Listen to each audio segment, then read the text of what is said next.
Herkese sevgiler, selamlar. Değerli dostlar, şu anda Antalya Uluslararası Havalimanı'ndayım. Bugünkü hedefimde Mısır var. Kısmet olursa Hurghada'ya uçacağım. Bu benim Antalya Havalimanı'ndan ilk uluslararası uçuşum.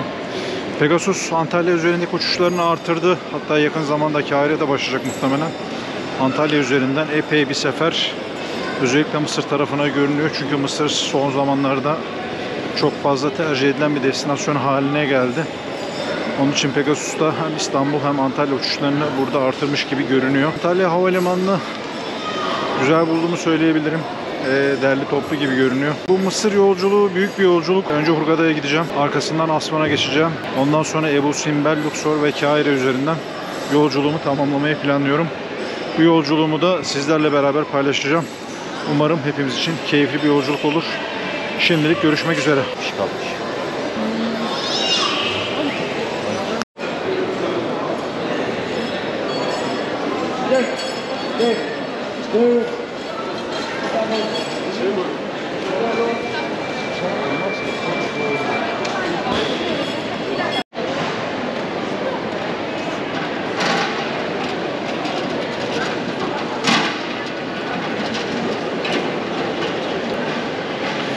Az önce simit sarayın fiyatına baktım. Kaşarlı simit 110 TL. Bu enflasyon Türkiye'yi canına okumaya devam ediyor değerli dostlar. Umarım en kısa sürede düzelir. Bizim gibi gezginler için bu çok ciddi bir problem. Evet,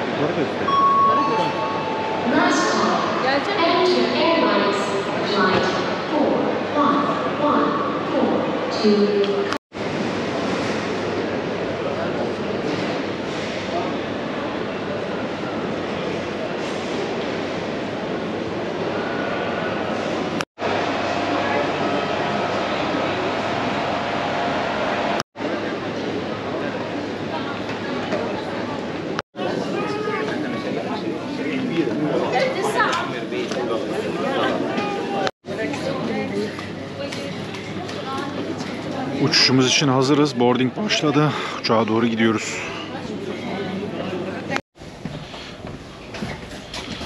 Uçağımız bir miktar gecikti.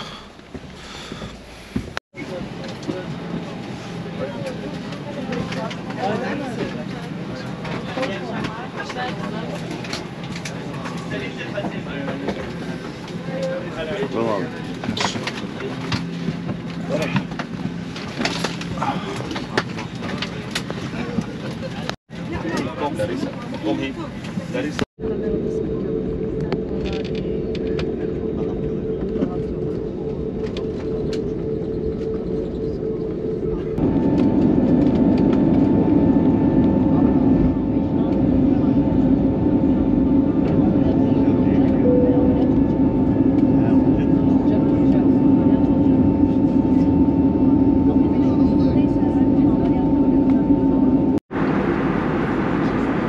Değerli dostlar, Mısır'a girebilmek için bir Arrival kart var. Bu Arrival kartı doldurmanız gerekiyor. Burada işte uçuş numaranız, nereden geldiniz, adınız, soyadınız, pasaport numaranız, Mısır'da nerede kalacaksınız, bununla ilgili bilgiler var. Bunu pasaport polisine ibraz etmeniz lazım.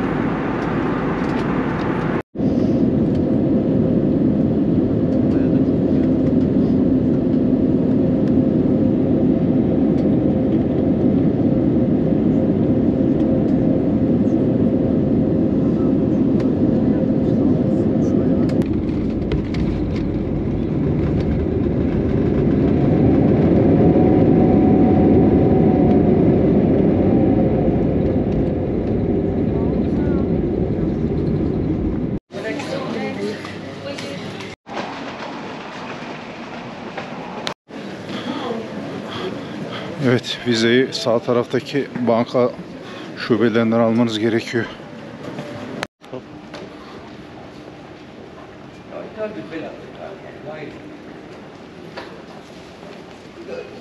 Evet, az önce pasaporttan geçtik. Vizemizi aldık 25 dolara. Hiçbir soru sorulmadan tak diye içeri girdik. Birkaç tane kontrol var. Onun dışında çok özel bir şey yok. Ben buraya en son 7 yıl önce gelmiştim. Geldiğimden bu yana burada muhtemelen terminal binasında değişme var. Şimdilik bagajımı alacağım. Havalimanında az önce free wifi baktım.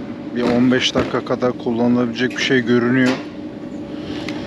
Ancak kaydolmayı denemedim. Denersem bununla ilgili de bilgi vereceğim. Az önce sim kart aldım. 15 GB data planlı olan 280 Egyptian Pound. Araç kiralamıştım. Kiraladığım aracı beni bekleyen elemanı bulmaya çalışıyorum. Yalnız adamı bulamıyorum. İbrahim!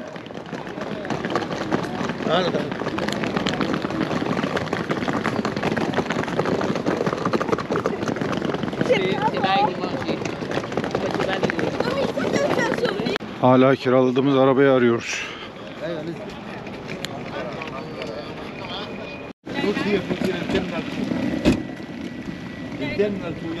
En sonunda Six'in ofisine geldik. Şimdi durum şu. Six Terminal 1'de saat 11'de kapanıyormuş. Terminal 2'deki aktif. Bizi bir arkadaş Terminal 1'den aldı ve 2'ye getirdi. Şimdi de 2'de işlemlerimiz yapılıyor. Aracımızı birazdan teslim alacağız. Terminal 2'yi de şöyle göstereyim.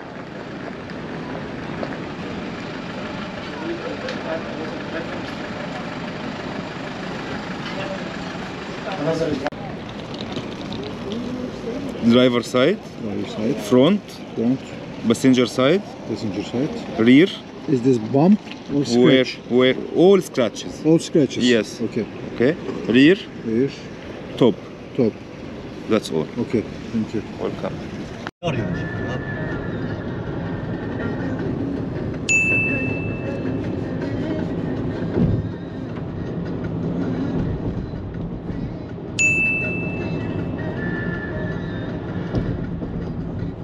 Şimdi otelimize doğru gidiyoruz. Araç kiralamada bir takım sıkıntılar yaşasak da aşmayı başarabildik. Şimdi 8-10 kilometre sonra otelimize varacağız. Evet, otelimize geldik. Gece saat 3.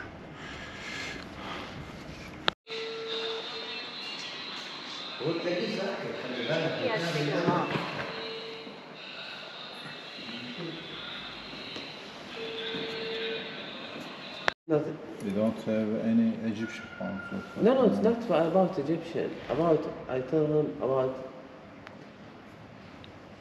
you already paid to another company. Try if you have a room and two companies exchange or something like that. Good luck. Good luck.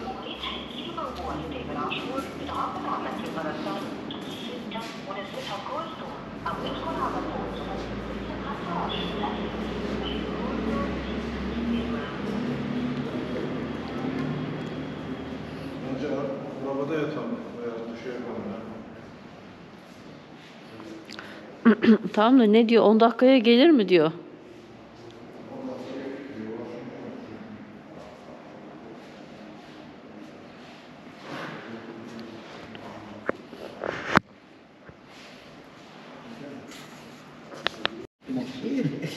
فيه انت تكهربت ولا ايه؟ ما هو الوضع؟ ما هو الوضع؟ فهم وانت تقول له هتدفع فلوس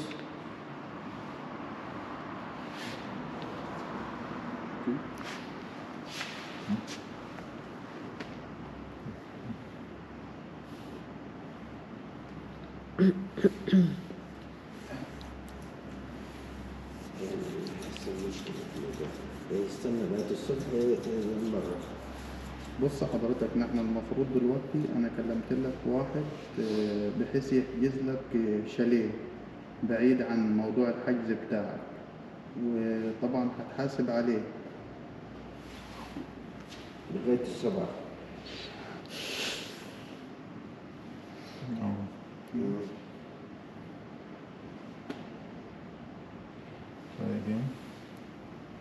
بص حضرتك، اتصل الكلام. اتصلت على واحد بحيث ان هو يحجز لك غرفة وهتحاسب عليه.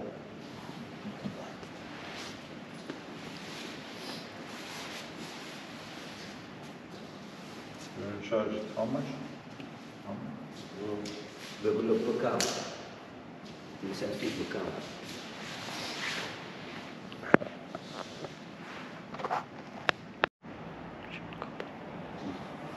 Kapatmadı nerede acaba bu? بكام مصري Call, no answer. Tamam.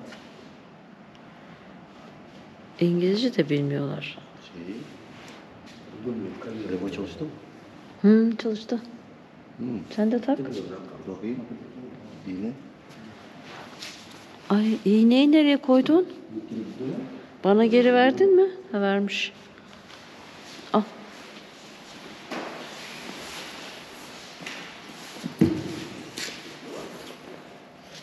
göz görürse Takabilirsen.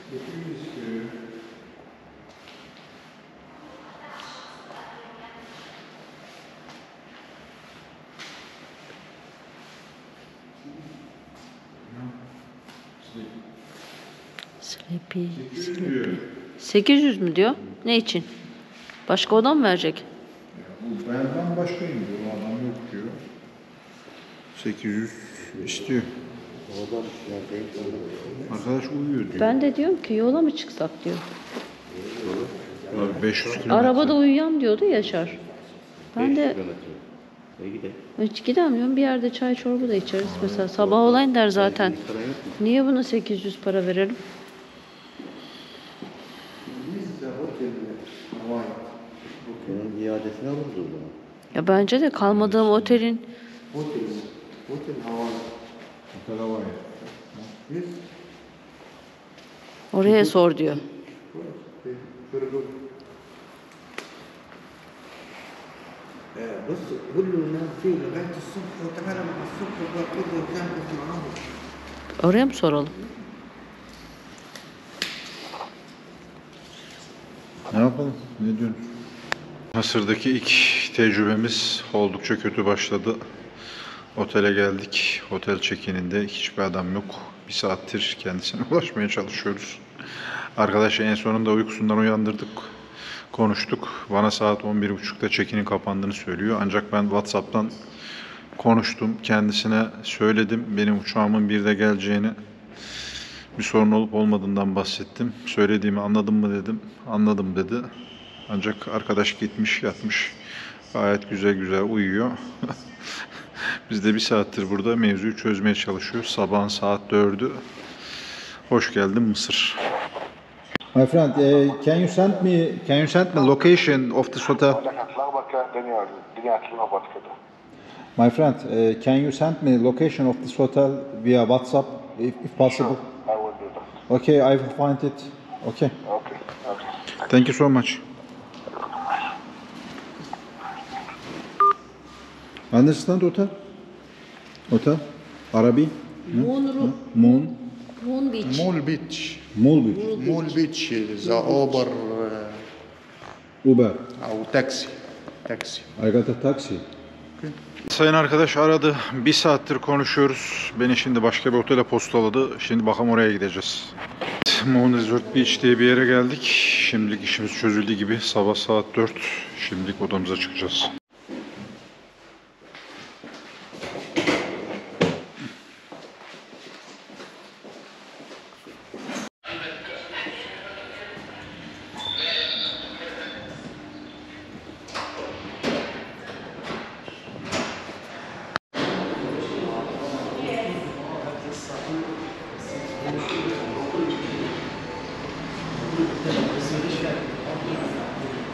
Şimdi otelin kahvaltısına geldik. Aynı zamanda kahvaltıyı da size gösteriyor olmaya çalışacağım.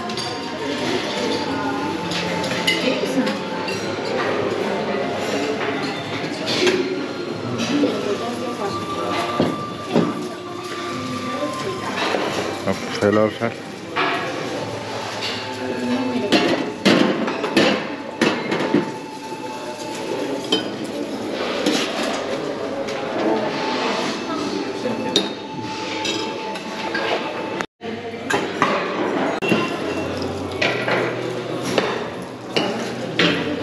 Gördüğünüz Mısır spesiyeli full diyorlar buna. bakladan yapılıyor. Normal bildiğimiz bakla fasulyesinden. Bir miktar alıyorsunuz böyle.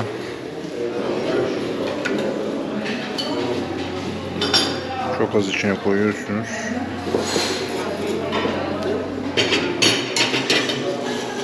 Mısır'da çok tüketilen bir yemek bu. Aynı zamanda üzerine az bir şey zeytinyağı, tahin. Normalde böyle yeniyor.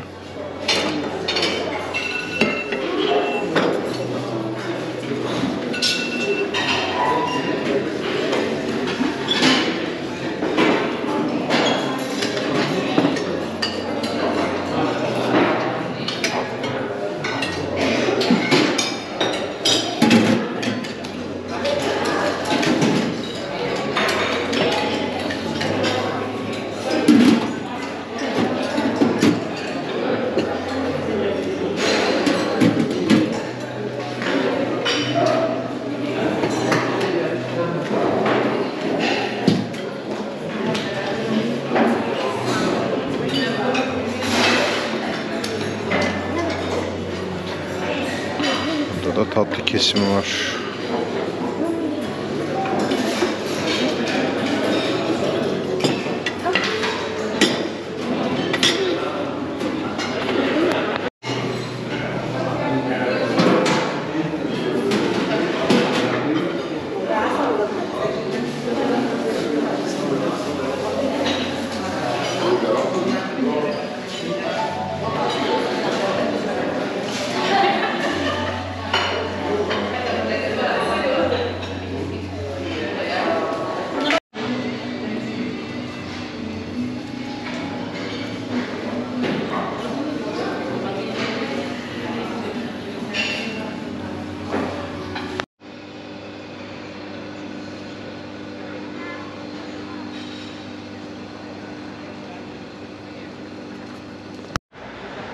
Herkese Hurghada'dan günaydın.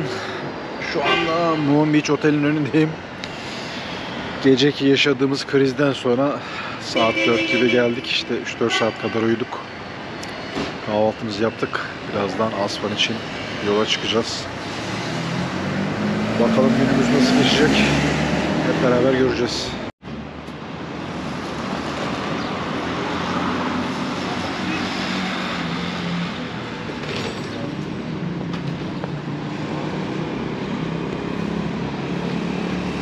Çek, beni çek, beni çek. Şoför de. Evet, bizim Formula 1'de. büyük şoförümüz burada. Formula 1'ci.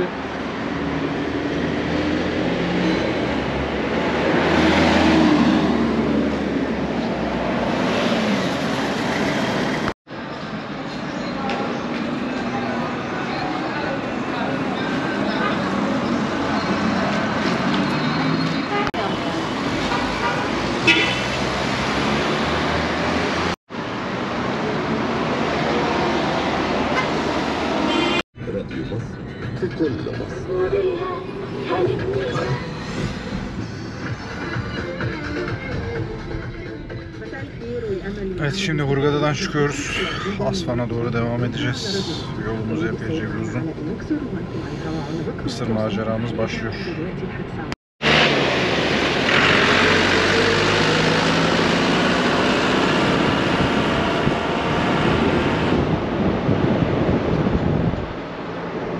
Evet değerli dostlar, araçla ilgili iki tane yorum olacak. Bir kere yollarda çok fazla tümsek var. Eğer araç kiralarsanız bu tümseklere dikkat edin. Bazıları gerçekten çok sert. Yani saçma bir şekilde sert. Yani ayarsız çoğu. Diğer husus, bu Mısır pound'unu bozdurma ile ilgili Mısır'da şu an ciddi bir dengesizlik var. Normal resmi kur 31. Ancak black market dedikleri kara borsada işte 50-60'a kadar bozduklarına dair bir sürü hikaye dönüyor. Ancak benim soruşturduğumda bu işin illegal olduğunu, Mısır hükümetinin bu konuda ciddi baskı yaptığını, sağda solda baskınlar yaptığından vesaireden falan bahsedildi. Aldığım paranın sahte olup olmayacağı vesaire falan birçok riski de beraberinde getiriyor. Şimdilik ben o işe çok girmedim.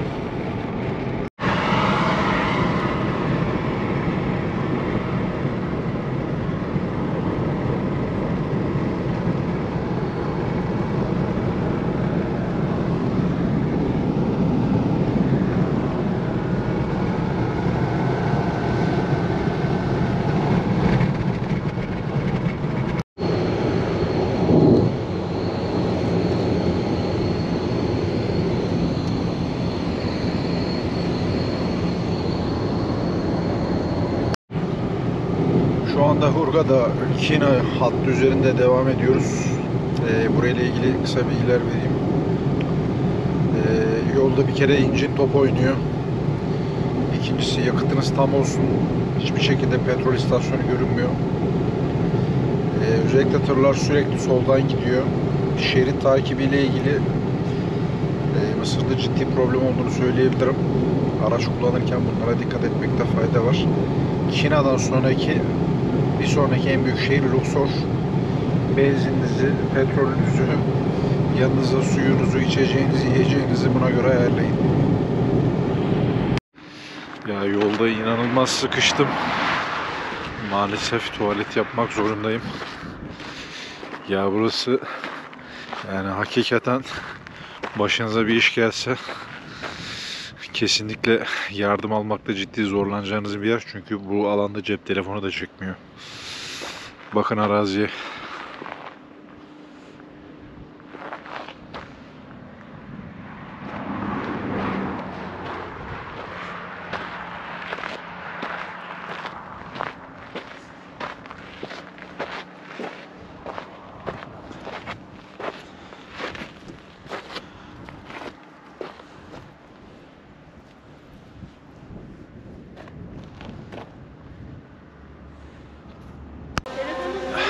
Yol üstünde bir konaklama noktasında durduk. Şimdi bir bakacağız bakalım ne var içeride.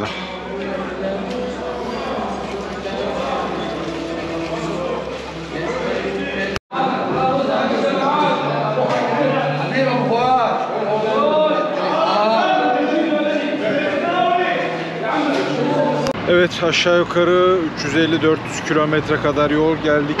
Şu an Kina denilen bir yerdeyiz. Artık bir yemek yemeye ihtiyacımız var. Burada bir bakacağız bakalım ne var.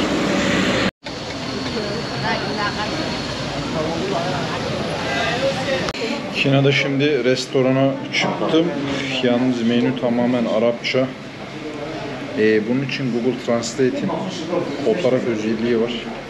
İnternetiniz varsa fotoğrafla beraber çekerseniz Arapçadan İngilizceye çevirme yapabilirsiniz. Menüyü de şöyle göstereyim. Burada kuşari var. Şavarma var. Görebildiğim kadarıyla.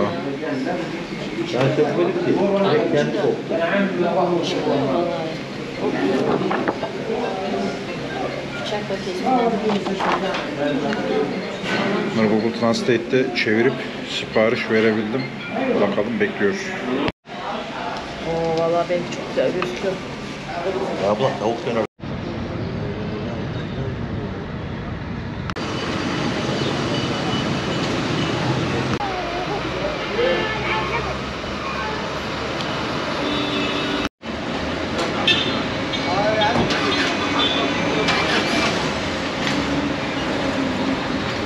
Kina'dan çıkıyoruz.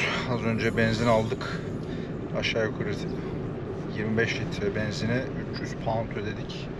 Bu da aşağı yukarı 300 lira civarındaki bir rakama tekabül ediyor.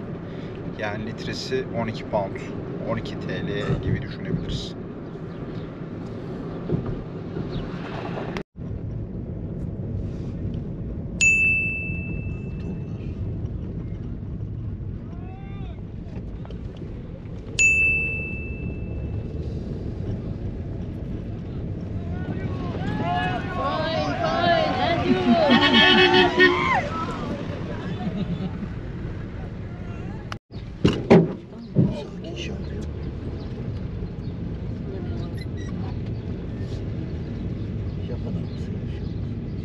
Sanayi bakmaz.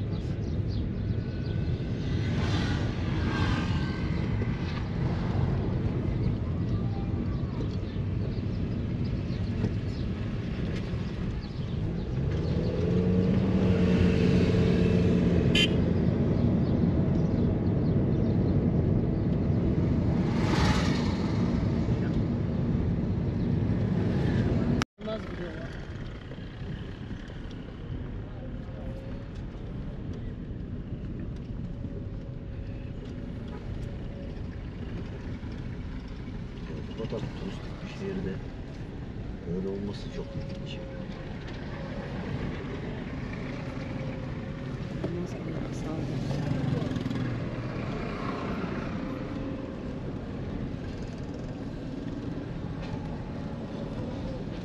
Bak eşek arabaları çok burada Yaşar abi.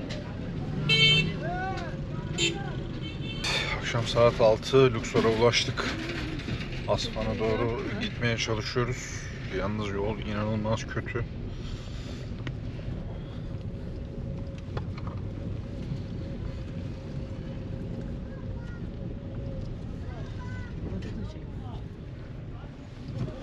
Şoförümüz bugün epey bir yoruldu. Hala yorulmaya devam ediyor.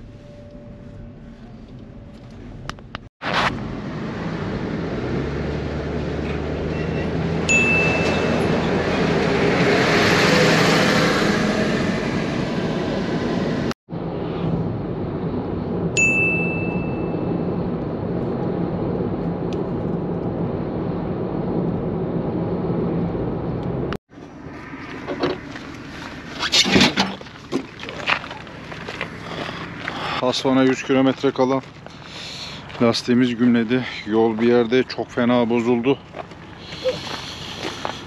Lastik naneyi yedi.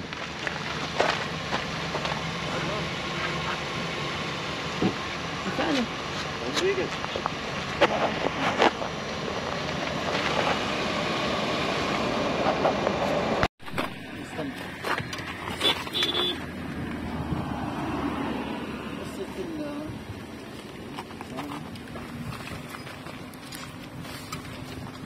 Şu anda Asfan'a geldik. Çok uzun ve zorlu bir yolculuktan sonra nihayetinde otelimize ulaştık. Otelimizin adı Happy. Merkezde olan bir otel burası. İlk izlenim iyi gibi. Birazdan da size göstermeye çalışacağım. Gün çok yorucu geçti. Mısır'da özellikle gece araba kullanmak çok tehlikeli, çok sıkıntılı. Ben aslında sıkıntılı ve problemli olduğunu biliyordum ancak bu kadar büyük problemli olacağını açıkçası beklemiyordum. Sürücüler çok sıkıntılı, yollar çok problemli, işaretlendirmeler, levhalar, yani lastiğimiz gümledi, yoldan havaya uçtuk. Yani korkunç bir gündü. Sabahtan akşama kadar çok yorulduk. Şimdi bir miktar dinlenmemiz lazım.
Evet, Asfan'a gelir gelmez kendimizi hemen Asvan Suk'un içine attık.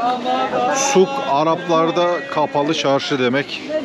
Özellikle tarihi zamanlarda günün çok sıcak olduğu dönemlerde kapalı çarşı mantığı gelişmiş. Buna Arap dünyasında özellikle Orta Doğu'da suk dediğiniz an kapalı çarşı diye anlamanız doğru olan. Asvan tabi Mısır'ın çok güneyinde kalan bir yer.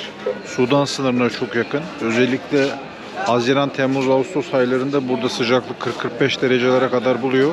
Onun için yaşam birçok Orta Doğu ülkesinde olduğu gibi gece başlıyor. Gece hayatı buralarda çok renkli.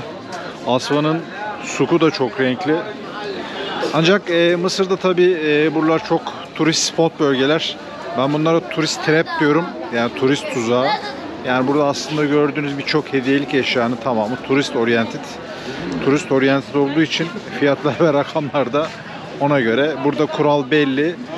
Pazarlıkta mümkün olduğu kadar elinize sıkı tutmak. Ancak bilmeniz gereken nokta şu: her zaman bir şekilde kazıklanacaksınız. Bu net. Mümkün olan en az kazıklanmayı sağlamak. Buradaki temel amaç bu. Genel kural şu: verilen fiyatın muhtemelen 1/3'ünü falan yavaş yavaş o noktaya getirmeye çalışmak. Çok da fazla tabii kızdırmadan, bozmadan. Çünkü neticede Mısır'da insanlar turistleri yürüyen dolar olarak görüyorlar. Burada turist price denilen bir mantık var. Söylenen her şeyin yerlilerle turist arasındaki fiyat farkı 2 kat, 3 kat civarında diyebilirim. Onun için burada bir şey alırken buna özellikle dikkat edin. Buralar çok güzel, çok canlı. Gezmek için çok keyifli. Ancak alışveriş etmek için pazarlık noktasında çok dikkatli olmak gerekiyor.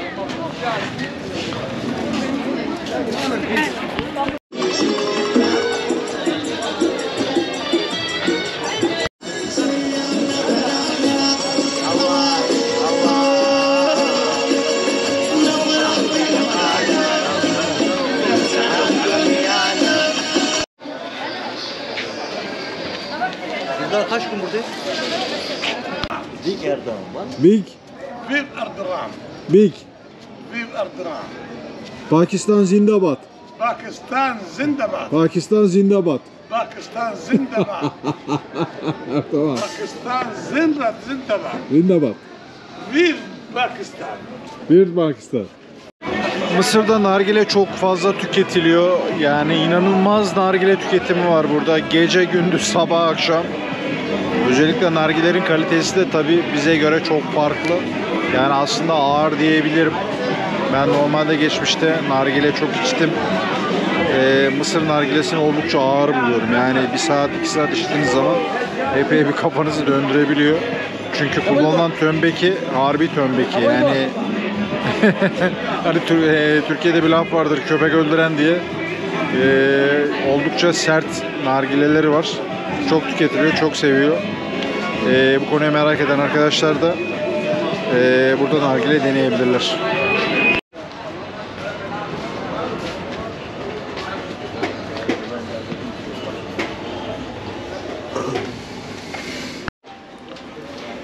Asvan'ın meşhur restoranlarından bir tanesi de Şef Halil. Bu Şef Halil'de Asvan Barajı'ndan ve Kızıldeniz'den çıkartılan balıklar burada bulabilirsiniz. Özellikle balık yemek isterseniz Şef Halil'e gelebilirsiniz. Hemen sokun içerisinde bir yerde. Kova 25 lira. Şöyle de bir menüye bakalım.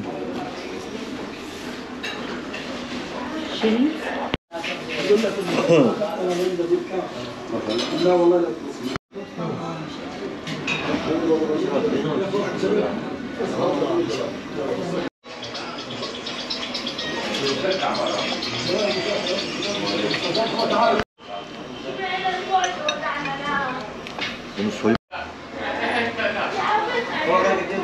şimdi Şef Halil'den çıktım. Şef Halil ile ilgili hemen kısaca yorumlarımı yapayım. Özellikle mezelerini çok beğendim.